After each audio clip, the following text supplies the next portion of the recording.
All right, so quick follow-up to start with video number 6 in the programming with the action language on the Atari 8-bit computer.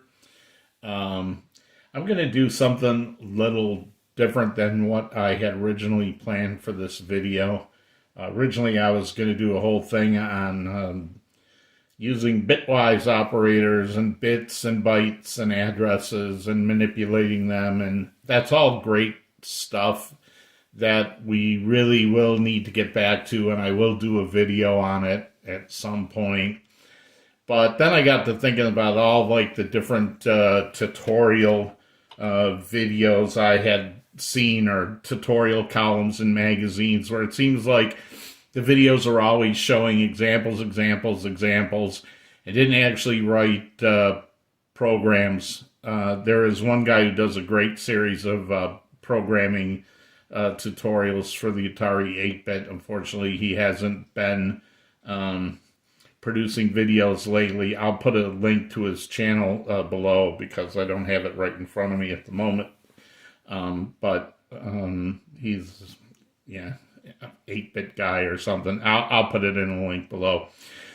But he does some great things because he'll actually show you a working program in a video. And so I want to take the joystick reading thing that we've been working on. This is the code that's up on GitHub right now. The only difference between this code and the one that's on GitHub is I'm using the hex addresses here, and the one on GitHub has the decimal equivalents. So instead of D01F, it's 53279 or whatever the console key is. But for now, I'm just going to leave this. That's the only difference, but they mean the same thing. So this is pretty much what's up there. And I know when people, a lot of times you're a hobbyist programmer, you want to start writing a program and you get hung up, at least I do, on the fact like it's all too much. I don't know where to start. Do I have to plan the whole thing out ahead of time and map out all my screens and characters and program logic and flowcharts and control diagrams and all that stuff? When I'm just programming for me and I'm not doing it on the clock for a boss, what I'll do is just start with some vague idea in mind. I'll start adding code to write little pieces bit by bit and just add and modify as I go until I mold it into something that actually looks like a program. So let's say I have an idea. I was at the dog park with my little black dog that doesn't get along with other dogs the other day. And I was watching all these dogs playing together, having fun in the park. And I knew if I took my dog out there, he'd just run around barking at every other dog and getting in trouble. So I didn't actually get out of the car. But it did make me think, okay, I'm going to write a little game of some kind about my dog in the dog park. And that's all the idea I have right now. And the idea is at some point it'll have some, maybe the dog will be a player missile, an animated player missile. The background will be in like Antic 4, which is the 4-color character, the mode where you can put multicolored characters on the screen at once. Most Atari video games that you see, professional ones, are built out of Antic 4 or Antic 5, like Boulder Dash or Montezuma's Revenge. They're all got character backgrounds with very few players on the screen. But for tonight, all I'm going to start with is very simple stuff. I have a joystick routine that I can read up, down, left, and right. And I'm going to use Graphics 1, which is a four-color text mode that takes up 20 columns across and 24 rows down. And I'm going to put a character on that screen to represent my dog for now. I'll show in a future video how to actually redefine characters and how to put them in action programs. But for tonight, we're just going to use the regular action or the regular Atari character set to do this. All right, so the first things that we're going to do is we're not going to be doing print stick position anymore. We're going to actually, I'm going to rename this to,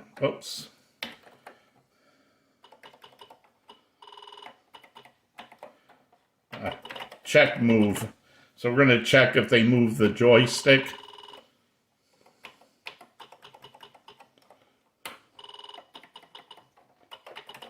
Because you want to keep your procedure names and function names so that they make sense. We're going to put it on a graphics 1 screen. So graphics 1 screen has 20 columns, and 24 rows. X is the column, which is right to left, and the Y is the up and down. So we're going to define the borders for our screens here. So the minimum X that we're going to have is going to be column 0. Same with the minimum Y.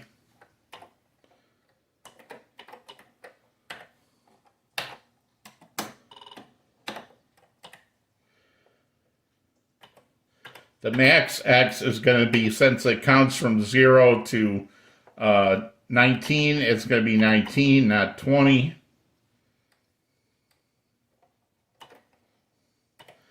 And same thing, max Y is going to be 23.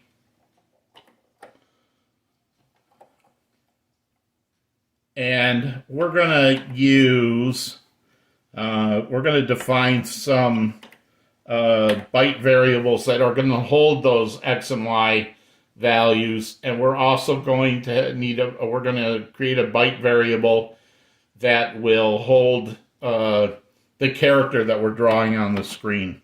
So I'm going to call the character that we're going to draw on the screen is just going to be dog. And right now, dog is going to be decimal 62 in the Atari character set. That is a greater than symbol. So that's going to be like the dog facing to the right. And then 60 will be the less than symbol. That's going to be the dog facing to the left. And we're just going to start, I don't want to say equals 62, right? Because that's actually storing it at memory 62. What I want to say is that dog equals the value of 62. That's why I want to use this. If you use the actual 62 in your program crash, well, then you might remember, oh, I need those brackets. So we're going to need 2 sets of variables to hold where the dog is on the screen. We're going to need to know where the dog is right now.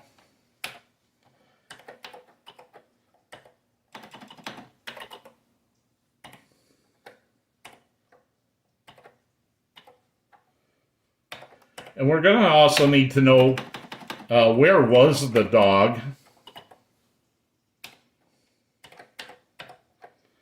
Because when we move the dog, we're going to erase the character that was where the dog used to be and put a blank there. So now we have enough to actually make this check move into something interesting.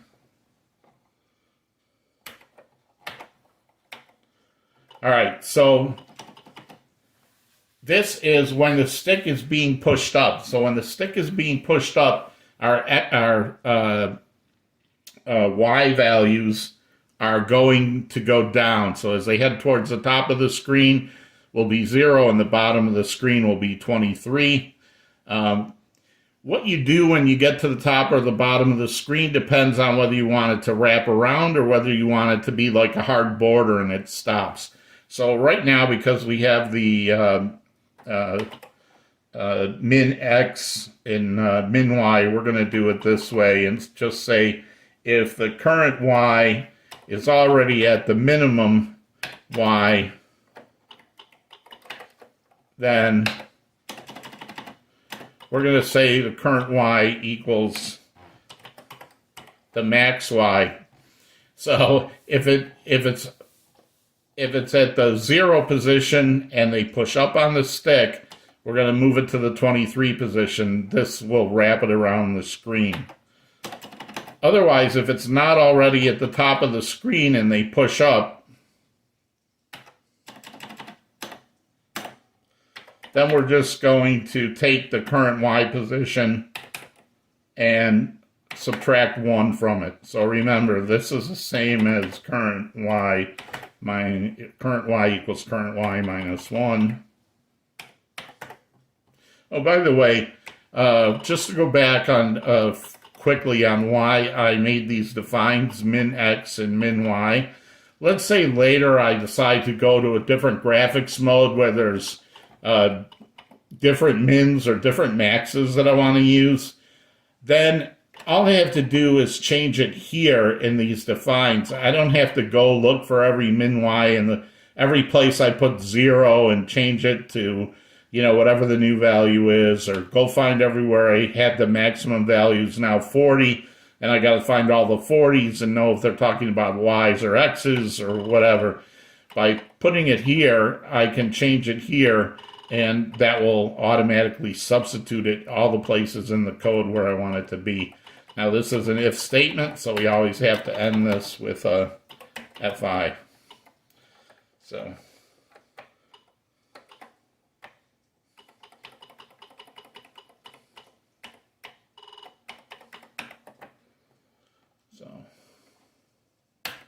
this is for when we're pushing down on the stick. So if you do Shift Delete, you can delete lines, and then Shift Control P is paste. So you can quickly paste in lines. And we're just going to change this to say max. So if they're pushing down on the stick and then we're at the max, we're going to change that to the min. If they're not already at the max, then we're going to make this plus. Plus. All right.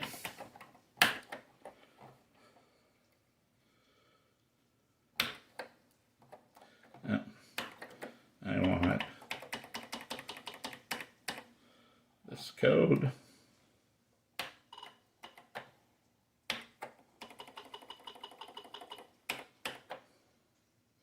Similarly, this is if they're pushing the stick to the left.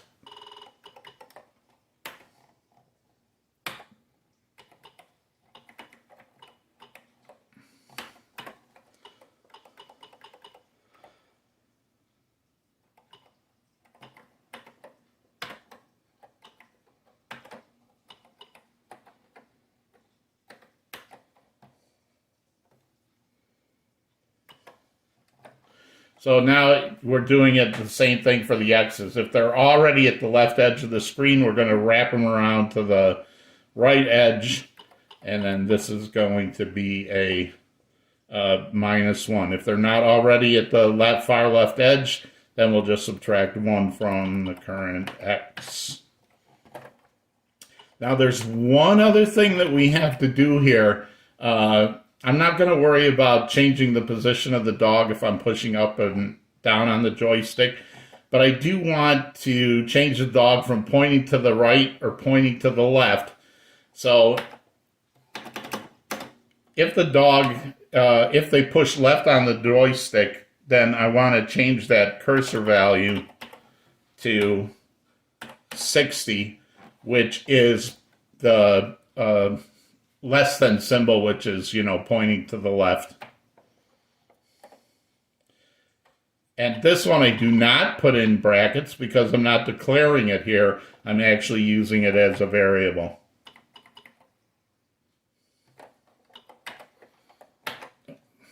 And Shift Delete.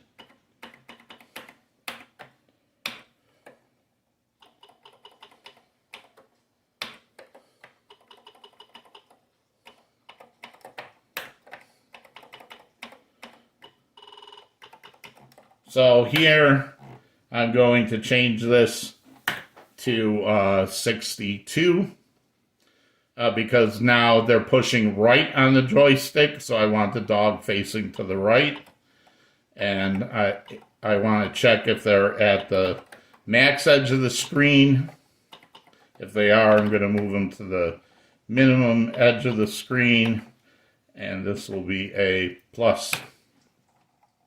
Now you can already see, like, oh, 60 and 62. Right, what is 60? It's, okay, so what we're going to go back up here, and again, make our code readable. So dog left is, pointing to the left is 60.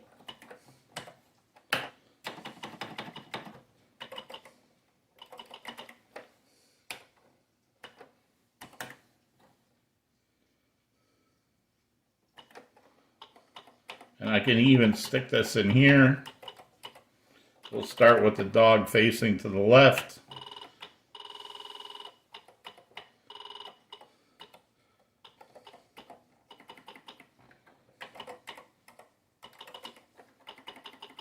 You can see this makes the code a little more legible.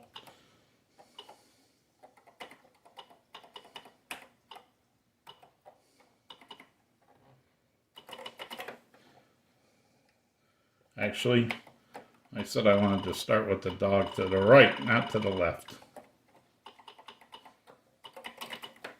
All right, so you can see now this makes it a little easier to read. If they're pushing left, the cursor is going to be the dog left, and then if they're at the edge of the screen, we'll put them at the max side, and so forth. And we don't need this anymore. So this is a case where I am not using passing in multiple parameters for the current X and the old X and the current Y and old Y. We're just going to leave them as globals, and we're going to count on the fact that we know globally that we're always referring to the current position of the dog or the old position of the dog.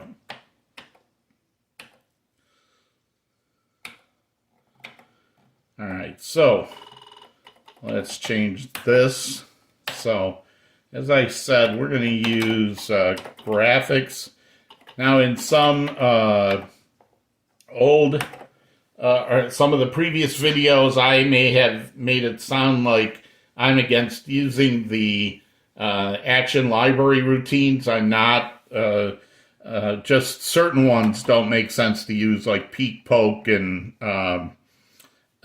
some other ones. But graphics things, plot, locate, set color, I'm fine using the action library routines for this. So we're going to set it to graphics 1, which is a 4-color text mode that we want, plus 16 to get rid of the text window at the bottom. We want the full screen for graphics.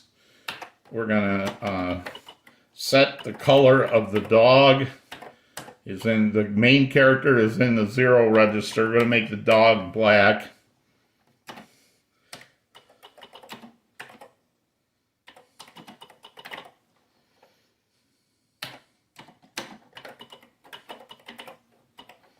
And I did look this up beforehand. I played around with some colors.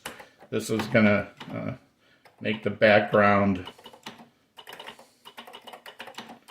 green.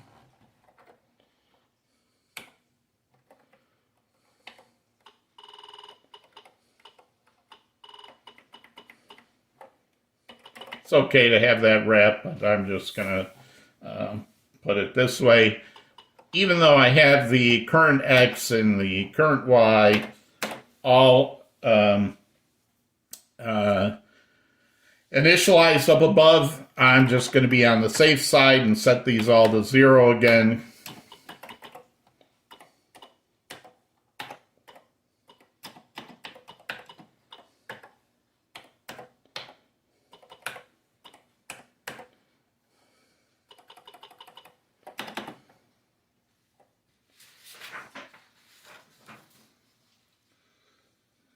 Actually, what I want is to always have old X and old Y the same as current Y.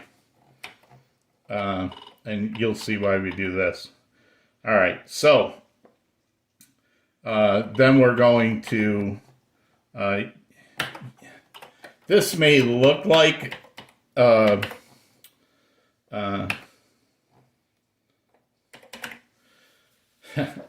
color is actually an action library predefined variable.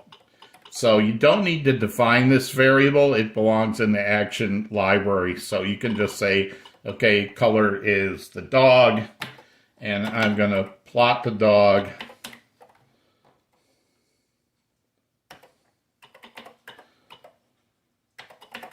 So that's going to put the dog up in the current position.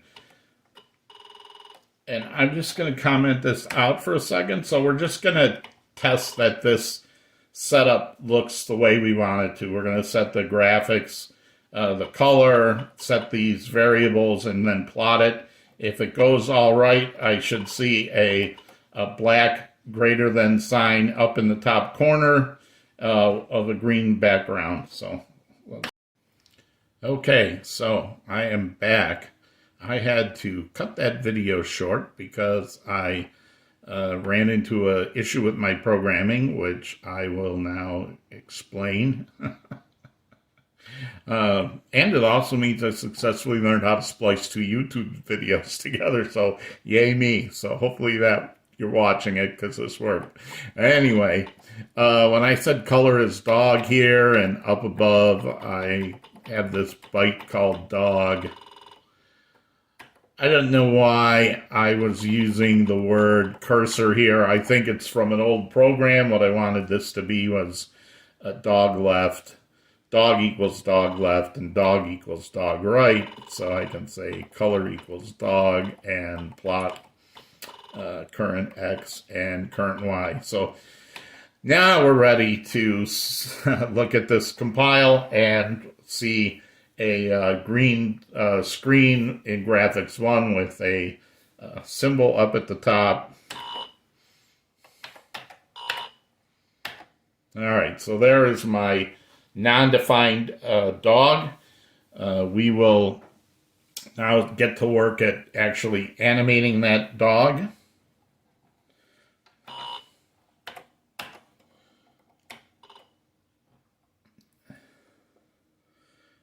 Also,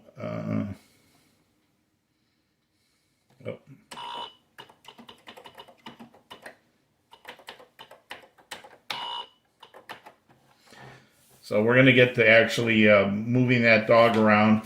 But before that, I don't like when I have this many lines here in of code in my main program. That's too much. I like to keep my main programs short and sweet. So we're actually going to create a new procedure here called setup.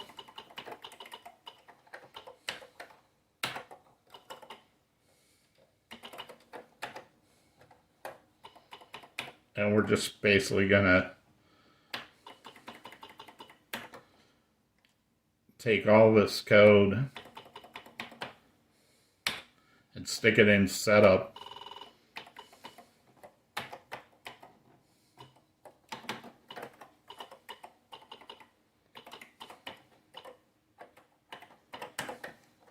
Like so. All right. Now let's actually get to work at moving that dog. So what we want to do is go through this loop, checking if the stick has been moved and moving the dog around. So the first thing we want to do, even though I did it in setup, every time through this loop, I want to make sure that the old X and the current X are the same.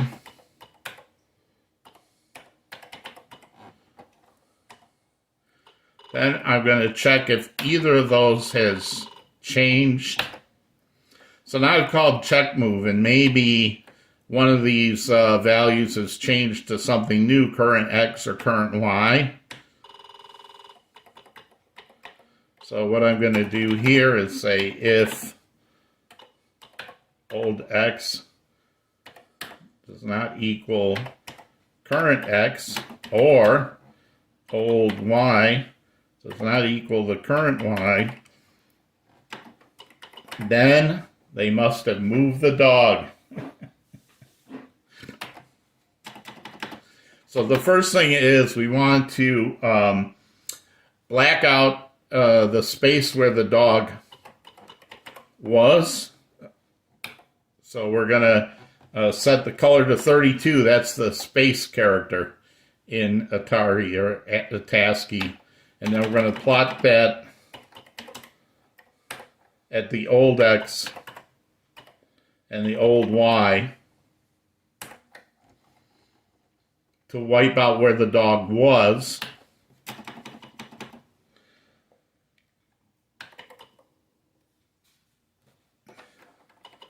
Then we're going to reset the color to dog, which was set to dog right or dog left because it's a global. And then we'll plot the current position.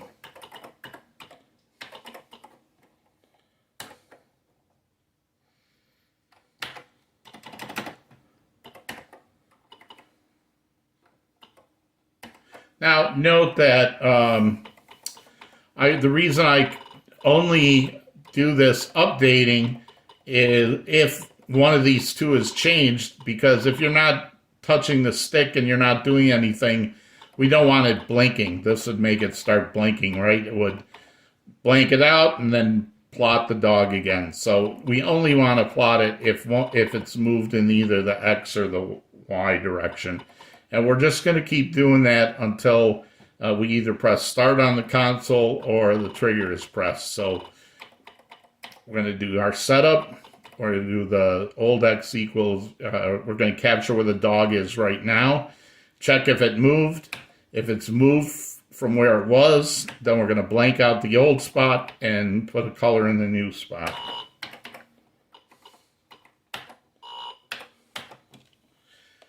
All right, now you're going to see how fast action is. Wow, okay, so that's not very useful. But you can see if I push left, the dog faces left, and if I push right, the dog faces right. And the next video, I might show how to do redefined characters in action. But you can see that's way too fast. Action is super fast. That's why you'll remember way back I said that. Well, let's talk about one other thing real quick. So when I decided to create a new setup function, where do I put it? I can put it anywhere in the program because it's only getting called by main. So as long as it's defined before main, I'm fine. But the fact that I know main is the only place that we'll ever call it, I'm going to put it right above main. I'm not going to put it like at the top of the program because it's something I only do once. What I want at the top of the program are procedures and functions that I use a lot that I'm going to have to debug a lot. So a setup, I only have to debug once. So I'm going to put it as close to the bottom as I can get. Check move is something I'm going to do a lot. But the one thing that we need that I think I've talked about in the previous videos is that action does not have a wait command. So we're going to write that one you've seen before. All right.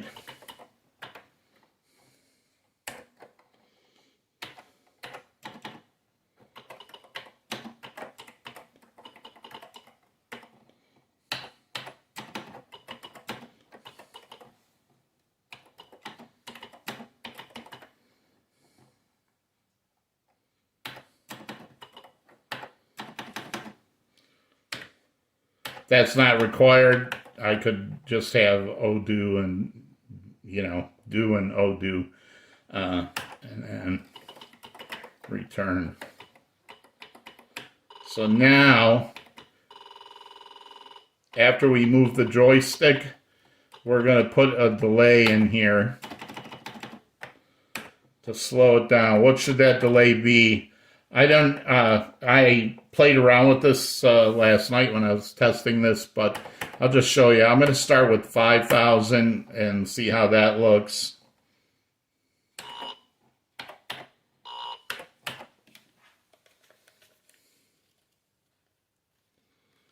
Okay, so now I can control it. And how fast you want this to be depends on how fast you want the cursor to be. And again, by making delay a function that takes a parameter, I can make it fast in some places and slow in other places.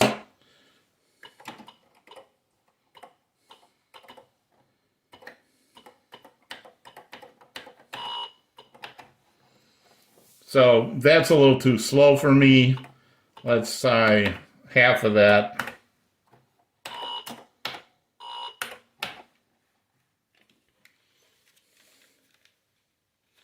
That seems like a good speed to me. And you can see as I go off the edge of the screen, it wraps around. If I go off the top. If I wanted to treat the borders as impassable walls,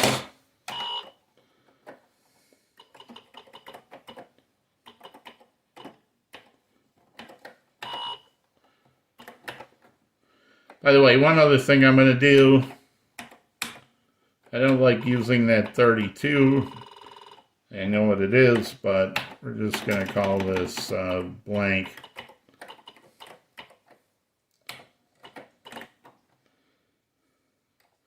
I always try to make my code as readable as possible.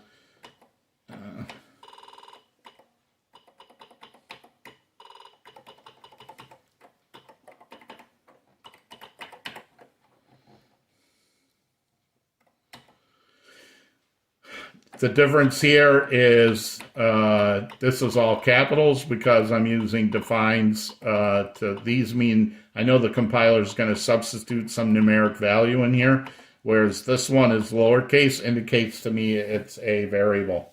Anyway, if you wanted to change this routine so that it treated the borders as walls, then when you're at the minimum, you just stay there and you don't change the value of X or Y if you're at the minimum or maximum if you wanted to treat it as a wall. So now you'll see this thing will not it is stuck on the field. It will not leave the field. And so there we have a dog, or something that will eventually become a dog, running around on a park.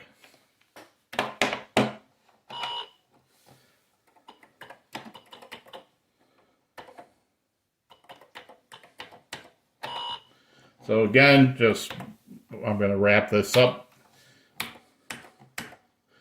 We use these defines so that I can change these values later without having to find every place I had 19 or 23 in my program and change it. We change these because it's easier to understand what the numbers mean if I give them names like this. I'm initializing variables here by putting them in brackets, whereas these ones are at memory addresses.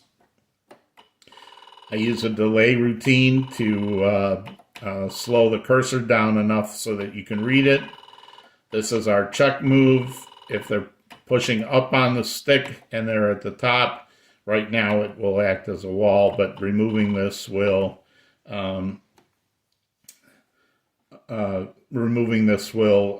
make it start wrapping around. And we will, I swear, at some point get back to how this stick and 8 works to know that you're pushing it right.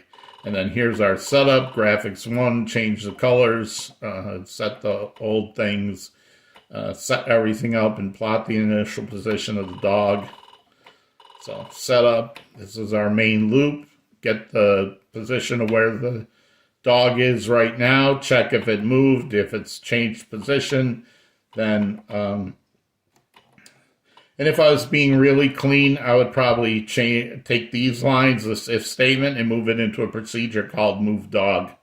But, or change this stuff into a procedure that says move dog, because this may get fancier later on. So anyway, that's how you start writing a program in Action. So I took a thing that printed out joysticks, and now we have a character running around on the graphics 1 screen, and we will talk later about redefining that to actually look like a dog and doing some other things when it moves on the screen. Later we'll get to Antic 4.5, we'll get the player missiles, we'll get the sound, all that good stuff, and eventually, yeah, bitwise operators. So hope you found this useful. Thanks, bye.